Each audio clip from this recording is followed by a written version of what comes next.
আসসালামু আলাইকুম রহমতুল্লাহি বরকাতু। আমরা এখন আছি দেখি আনারবাজ না মির্জাপুর পড়ছে রে এটা। আচ্ছা, এটা আনারবাজ আর মির্জাপুরের মাঝখানে, সামনে হইলো আনারবাজ মাঠ আর এইদিকে হইলো মির্জাপুর। এখানে একটা কচু ক্ষেত হয়েছে, মাশাআল্লাহ দারুণ, কার জানি না। কচু ক্ষেতটা দেখে পছন্দ হয়েছে, যদি মালিক থাকতো তো দু একটা নেওয়ার চেষ্টা করলাম, হইলে নিয়ে ফাঁকা খায় দেখতাম।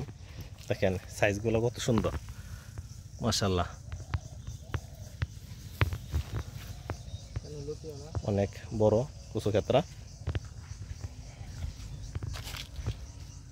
সাইজগুলো মাশাআল্লাহ অনেক বড় হয়েছে।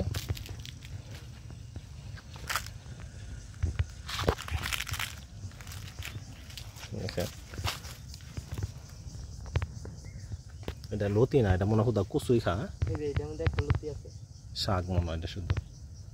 দু একটা লতি আছে দেওয়া যায় চারছে ক্ষেত্রে, কার জানি না। যদি লোকটা থাকতো এই দিক দিয়ে আসি, এদিক দিয়ে চালাইছে বেশ চালাইছে থাকলে ওনারে ফাইলে বিস্তারিত আলোচনা করলে জানুন যাবে এটা কি জাত, কি মন দর আছে বেচার আলোচনা করুন। যেন ওইখানে সামনে আর একটা আছে দেওয়া লাগাইছে, এটা বড় হয়েছে না ছোট হয়।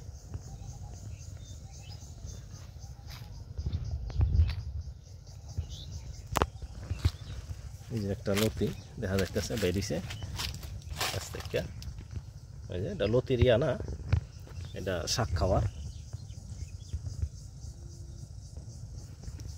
বাগানটা কার জানি না, যারা আশেপাশে আছেন ভিডিওটা দেখলে কমেন্টসে জানাই দিয়েন কচু ক্ষেত্রা কার। এটা সম্ভবত মির্জাপুরই পড়ছে, আনারবাজ সামনে জানি না, হয়তো আনারবাজও পড়তে পারে, সঠিক জানা নাই। ওই যে রাস্তা, যে সাপমারা মির্জাপুর থেকে ঠাকুরবাড়ির মোড় থেকে যে রাস্তাটা গেছে সাপমারা, এই সামনে এই রোডটা দেখা যাইতেছে।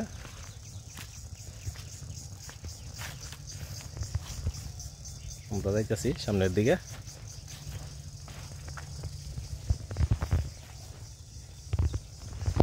দেখেন মাশাআল্লাহ,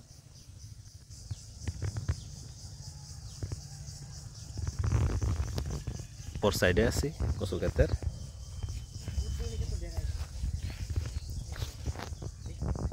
দেখেন কিছু পাতা টাতা সাইডটাই দিছে, সামনে একটা দেরাস ক্ষেত দেখা যাইতেছে শুধু।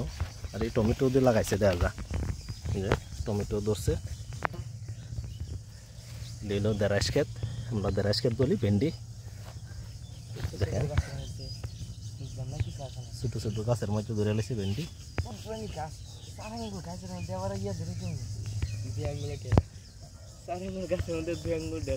তো ভিডিও আর দীর্ঘ করবো না, এখানে রাখলাম। আসসালামু আলাইকুম ওয়া রাহমাতুল্লাহি ওয়া বারাকাতুহু।